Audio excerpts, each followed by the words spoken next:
Anda masih bersama kami di program Selamat Pagi Indonesia. Pemirsa, Menteri Koordinator Bidang Hukum, HAM, Imigrasi dan Pemasyarakatan Yusril Iza Mahendra menyatakan akan melakukan investigasi terkait 7 tahanan yang melarikan diri dari rutan Salemba, Jakarta Pusat. Pemirsa, Yusril mengatakan akan mengambil langkah-langkah tegas untuk menginvestigasi kasus ini. Apakah ada kelalaian atau keadaan yang disengaja?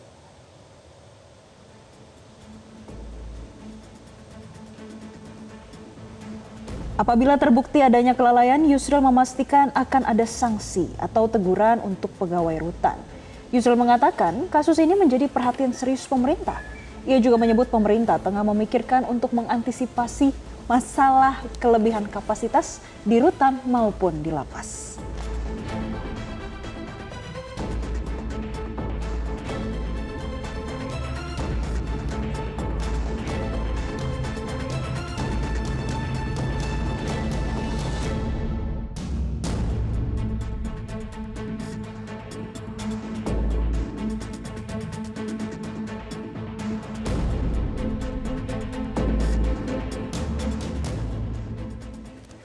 Dan pemirsa, pasca kaburnya 7 napi rutan Salemba, anggota Komisi 13 DPR RI melakukan sidak ke rutan Salemba pada Kamis pagi. Ya, betul sekali. Anggota Dewan menemukan sejumlah masalah, mulai dari rutan yang over capacity hingga tidak berfungsinya CCTV di lokasi kejadian.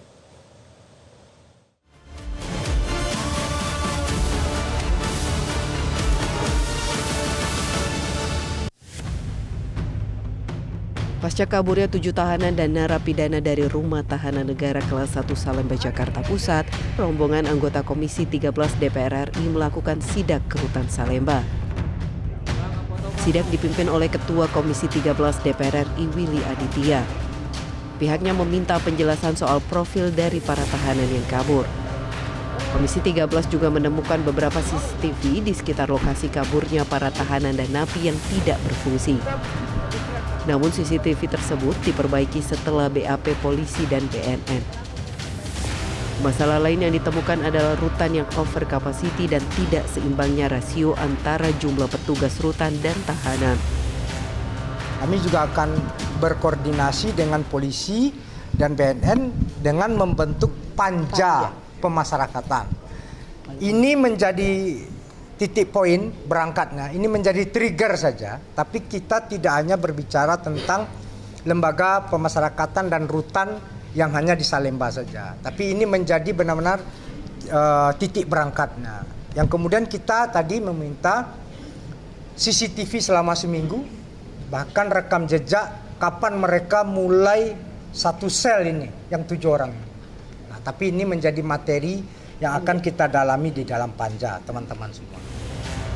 Sebelumnya, dalam semalam rutan Salemba kehilangan 7 tahanannya yang terdiri dari terpidana dan narapidana kasus narkoba.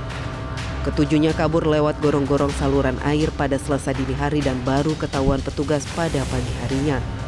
Dan disinilah lokasi atau titik akhir dari kaburnya ke-7 narapidana dengan cara menjebol tralis yang terhubung kepada gorong-gorong hingga ke bagian luar dari rutan Salemba, Jakarta Pusat. Dan kalau kita melihat memang saat ini dari pengawas ataupun petugas rutan Salemba ini telah memperbaiki tralis yang berada di luar rutan. Ini sebelumnya dari besi-besi ini tidak terpasang begitu, jadi baru terpasang saat terjadinya atau diketahui kaburnya ke-7 narapidana pada pagi hari oleh petugas dari rutan Salemba yang tengah melakukan pergantian shift. Peristiwa kaburnya para tahanan baru diketahui petugas saat serah terima jaga. 7 tahanan terdiri dari terpidana dan narapidana dalam kasus tindak pidana peredaran narkotika dengan rentang usia 22 tahun hingga 47 tahun. Para tahanan yang kabur ini berasal dari sejumlah wilayah, mulai dari Jakarta, Jawa Barat hingga sejumlah wilayah di Provinsi Aceh. Ini sedang pendalaman atau penelusuran. Apakah seperti yang kami sampaikan tadi di awal, apakah ada bantuan dari pihak luar termasuk dari pihak kita. tim Inafis Polres Metro Jakarta Pusat dan tim Reserse Kriminal Polsek Cempaka Putih serta BNN telah melakukan olah tempat kejadian perkara di Rutan Salemba untuk mencari bukti dan investigasi lebih lanjut. Liputan Metro TV. Pemirsa, terkait kasus 7 napi yang kabur dari Rutan Salemba, untuk mendalami lebih lanjut kami akan membahas dengan Wakil Ketua Komisi 13 DPR RI, Andreas Hugo Parera. Pak Andreas, selamat pagi. Selamat pagi, Jose. Ya, Pak Andreas, kemarin sudah ditinjau dengan anggota Komisi 13. Apa yang menjadi pendalaman dari Komisi 13 berkaitan dengan insiden ini? Ya, kemarin ada beberapa temuan yang menjadi indikasi kenapa bisa lolosnya para tahanan tersebut, ya, seperti matinya CCTV, terus kemudian penempatan dari para tahanan di dalam satu ruangan yang sama, ada 3, ada 4 dari kelompok yang mempunyai atau yang merupakan napi-napi dari kategori napi dengan risiko tinggi, ya, napi narkoba. Terus kemudian juga ada aspek over capacity daripada napi dan juga rasio antara napi dan para petugas di lembaga di rumah tahanan. Jadi memang ada banyak hal gitu, banyak kasus yang menjadi penyebab terjadinya peristiwa yang kemarin itu lolosnya para tahanan tersebut. Gitu. Tapi secara umum memang hal-hal seperti ini mungkin saja terjadi di lembaga-lembaga pemasyarakatan, rumah tahanan yang lainnya, gitu. Dalam arti bahwa ini perlu ada perbaikan secara menyeluruh sehingga dengan demikian kasus-kasus seperti ini tidak berulang. Baik, Pak Andreas tadi sudah menyampaikan ada beberapa poin yang hasil dari sidak yang dilakukan pada Rutan Salemba kemarin. Pak, apakah Komisi 13 DPR RI melihat ini ada kelalaian atau ini ada indikasi orang dalam yang juga terlibat dengan kaburnya 7 narapidana? Ya, kita melihat dari peristiwa seperti ini sangat mungkin itu terjadi, gitu. Dalam arti ada kelalaian dari pihak dalam, baik sengaja, tidak sengaja maupun kemungkinan juga disengaja, dan juga dari pihak luar. Misalnya tadi ditunjukkan juga ada tralis di gorong-gorong di luar yang juga tidak terpasang. Jadi ada jalan keluar yang pasti sudah diketahui lebih dulu, gitu. Dan juga bisa menjebol tralis seperti itu, tentu ada kerjasama, gitu. Bagaimana mungkin bisa ada tangan manusia biasa bisa menjebol tralis-tralis yang begitu kokoh, gitu. Jadi ini kemungkinan besar bahwa ya ada pihak-pihak yang membantu, gitu, pihak-pihak yang membantu mereka untuk bisa meloloskan diri, dan itu kemungkinan besar itu juga bisa terjadi dari pihak luar atau dari pihak dalam, ada kerjasama pihak luar dan dalam, karena kita tahu juga ya para napi dengan risiko tinggi, napi narkoba seperti ini, mereka punya jaringan, punya uang yang bisa yang bisa memungkinkan mereka untuk memfasilitasi untuk mereka bisa lolos.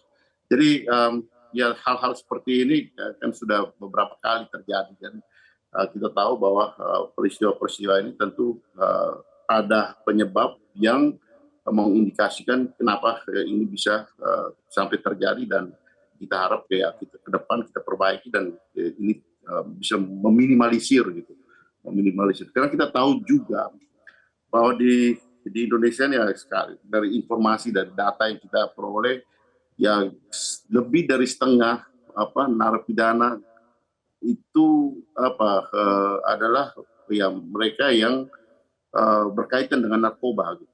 50% lebih, 52% lah kurang lebih seperti itu adalah napi narkoba dari 200 hampir 300 ribuan para napi yang ada di Indonesia, gitu. Nah itu suatu jumlah yang menurut saya jumlah yang fantastik, itu jumlah yang sangat banyak. Sehingga ini perlu ada penanganan khusus. Ya, Pak Andreas, tentu berkaitan dengan overcapacity kan sebenarnya ini kan adalah sebuah masalah klasik begitu ya. Apakah sebenarnya perlu ada reformasi dalam hukum kita berkaitan mungkin dengan langkah-langkah restoratif justice, mengingat juga bahwa nantinya kan Komisi 13 akan membentukkan panja pemasyarakatan. Apa yang nantinya akan menjadi poin-poin baru dalam penanganan lapas nantinya, Pak Andreas? Ya, memang berkaitan dengan restoratif justice ini juga pemberlakuan KUHP di tahun depan ya. Itu termasuk misalnya berkaitan dengan bentuk hukuman gitu.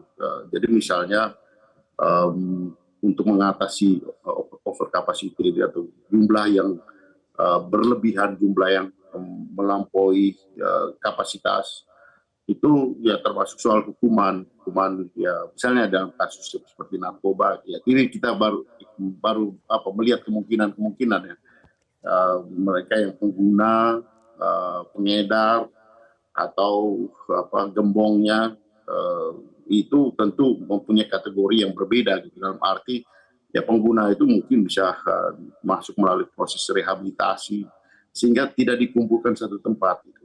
Ya ada beberapa kasus yang misalnya kita dengar, kita lihat di media sosial, ada pesta sabu lah di dalam satu lapas yang sama. Ya itu akibat dari berkumpulnya para pengguna, pengedar, bahkan mungkin dengan gembongnya, sehingga ya di dalam lapas itu bukannya mereka dibina untuk menjadi ya lebih baik dan bisa keluar dari tahanan itu dengan lebih baik, tapi justru jadi ya university untuk bisa memperoleh keterampilan ilmu yang lebih hebat lagi gitu, bisa keluar dan mereka bisa bekerja mempraktikkan itu di luar gitu. Nah sehingga hal-hal seperti itu yang saya kira perlu menjadi perhatian kita serius ya ke depan untuk mengatasi overcapacity ini, tapi sekaligus juga membenahi manajemen daripada lembaga pemasyarakatan ini sehingga yang dimaksudkan dengan pemasyarakatan itu bisa terjadi gitu, dengan pemilihan kategori tingkat risiko dan tingkat dalam tanda petik kesalahan kejahatan yang mereka lakukan. Baik, dan semoga panja pemasyarakatan ini menjadi ujung tombak dari pembenahan manajemen lapas dari sejumlah wilayah di negara ini ya, Pak Andreas. Terima kasih Wakil Ketua Komisi 13 Andreas Hugo Parera atas waktunya pada pagi hari ini. Jelajahi cara baru mendapatkan informasi. Download Metro TV Extend sekarang.